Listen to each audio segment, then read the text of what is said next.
Saka, double meaning kasi yan, yung sa Tagalog, yung saka is farming. Sa Bisaya, sige na saka? Okay, so meaning coconut climber. So this is our train name, Coco Saka. So this technology was funded by Joseph Picard and our partner agencies are Franklin Baker and Cocolin. So na-develop itong product na ito or technology, next slide sir, because of some of the problems met by our farmers. So pag delay yung harvest, nagkakaroon ng losses, around 5 to 10% of its weight. So sa price, malaloss yan.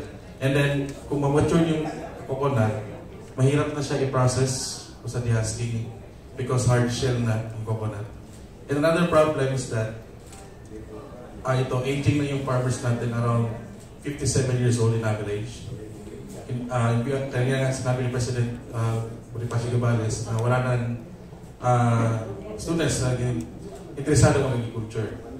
And then another problem din po sa ating region is shortage of climber. Sa ato pa daw, sige siya, mananggiti. Wala na kayo mananggiti. Nga naman, next slide please. Because it takes time to become a mananggiti or coconut climber. Hindi lahat po makayang umakyat ng niyog. Tama po ba? Kaya po umakyat. Ako po.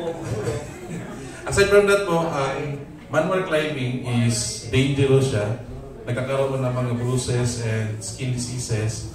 As well as siguro fatal injury yung ma-fall ang mga farmers. So meron namang initiative, next slide po.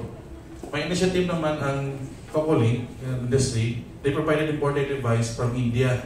However, ang India po ay hindi siya suitable sa Philippine setting.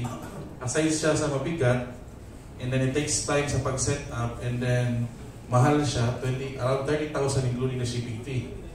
So our solution is to modify the existing device na for Filipino farmers na mas magaan, safety, inclusive device, gender sensitive, and also mas mabilis ang yung setup time compared sa existing device.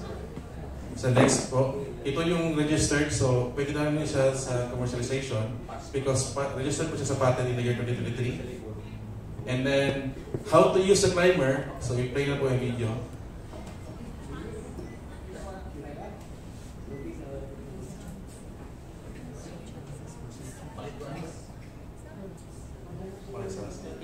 Sige. So first, meron siyang safety harness para in case of mahulog sa device, nakabit.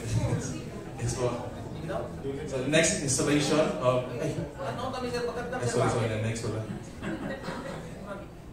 I-play lang yung video.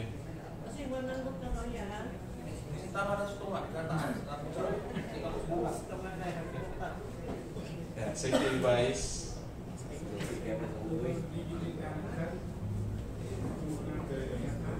Installation. So yung dati kasi sa India is double yung cable. Mas matagal siyang setup time.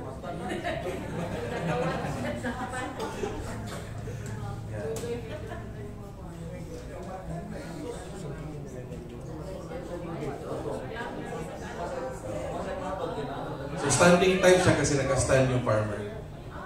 So yun yung na-modify namin sa existing na Indian model. Wala sa roller type because yung mga coconut natin is mayroong mga hakak. So mahirapan yung mga Indian model. Yeah. And then meron din siyang homing mechanism. So yung farmer na kaya na akatin yung ground para malinisan. Meron siyang homing mechanism sir na mag-stay yung device sa taas. Tanggal-tanggal pa ako na. Yeah.